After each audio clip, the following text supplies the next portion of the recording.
જૂનાગઢના કેશોદમાં ખોટા દસ્તાવેજ અને સોગંદનામા કરીને છેતરપિંડીની ઘટના સામે આવી છે। કેશોદમાં પિતા પુત્રએ મકાન અને દુકાનના ખોટા દસ્તાવેજો સોગંદનામા બનાવીને છેતરપિંડી કરતા હતા। પિતા પુત્રએ મળીને અલગ અલગ લોકો સાથે 62.55 લાખનો ચૂનો ચોપડ્યાનું બહાર આવ્યું છે।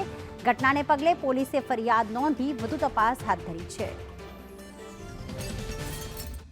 એક છેતરપિંડી અને વિશ્વાસઘાતનો ગુનો દાખલ થયેલો છે, જેમાં ફરિયાદી મધુબેન વાઇફ ઓફ દેવાયતભાઈ ભીખાભાઈ જોટવા, જેઓ કેશોદના રહીશ છે, જોએ આ કામના આરોપી પરસોત્તમભાઈ વણપરિયા તેમજ તેઓના પુત્ર નયનભાઈ વણપરિયા કે જેઓને પોતાની કેશોદ માંગરોળ રોડ ઉપર પોતાની જમીન અને દુકાનો આવેલી હતી, જેઓ પર રાજકોટની બેંકનો બોજો હોવા છતાં, તેઓ જાણતા હોવા છતાં પણ તેઓએ ફરિયાદી તેમજ બીજા સાક્ષીઓને પોતાની દુકાનો વેચી અને છેતરપિંડી કરી અને કુલ 65 લાખની જેટલી રકમની છેતરપિંડી કરેલી છે।